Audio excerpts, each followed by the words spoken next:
What if I tell you that the main reason why you're struggling during your high school season right now is not because of your swing or your lack of ability to hit? Typically, the first thing that comes to your mind is because something wrong with your swing. And what I've seen after coaching in the last 5 years, high school players looking to play in college, more often than not, that's not the case. In this video, I'm going to share with you the main reason why I see high school players struggling during the season, especially after spending all off-season long working on their swing. Find a swing that's easy to repeat for them, feel comfortable in the box, but when the season starts, their swing is not translated into the game. In case you don't know who I am, my name is Carlos Garcia. I'm a former professional baseball player for the Kansas City Royals and San Francisco Giants. And in the last 5 years, I've been coaching high school players looking to play in college by coaching in high school and at the D1 level. Here's the problem. Typically, when a high school hitter struggles during the season, it doesn't have to do anything with their swing, nothing with their mechanics. Oftentimes, when you don't get the result that you're looking for, and I know that your confidence gets down. So after playing 13 years professionally with the Kansas City Royals and San Francisco Giants, I'm going to share with you the most valuable tip that my coaches used to share with me during the season to make sure that I get back on track and find the swing that I had during the off season. I'm going to share with you a couple examples of what I often see high school players getting in trouble during their high school season, and it doesn't have to do anything with their swing. It's mostly by the time that they load and the time that they give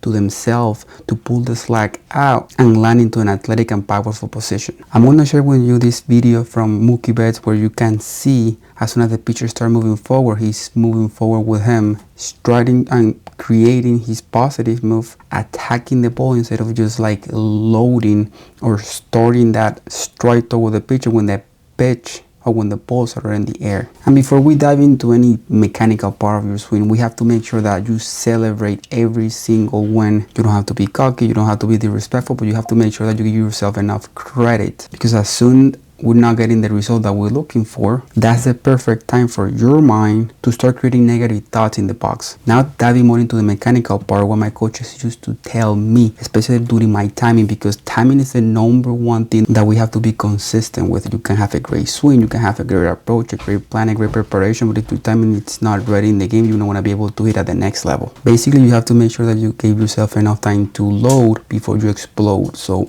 you cannot be rushing this positive move here. What I mean when a positive move is when you start attacking that pitch and landing into your launch position into an athletic and powerful position to be able to read, not just for hitting but for fielding, for running. We have a reading position where we can read and decide we want to swing the bat or not, and being able to adjust to a different pitch location or a different type of pitch. And this is typically what I start working with my players inside my program of Carga Baseball, to make sure that they master this position first before we even start talking about anything regarding with their swing. It doesn't really matter if you're a leg kick guy, a guy who do a toe tap, a guy who just build the front heel off the ground. You have to make sure that you start early rather than late. Why? Because you're going to give you the opportunity to create tension across your body when you're striding toward the pitcher and be able to create speed. So as soon as the pitcher throws the ball, if you just start taking that front foot off the ground, or you strike toward the pitcher when the ball is already in the air, you're going to start rushing every single part of your positive move. Then you're going to be slower, you're going to have to commit to the pitch a lot sooner, and you're not going to be able to adjust to a different pitch location or a different pitch. So if there's anything that I want you to take away from this video, is to make sure that you start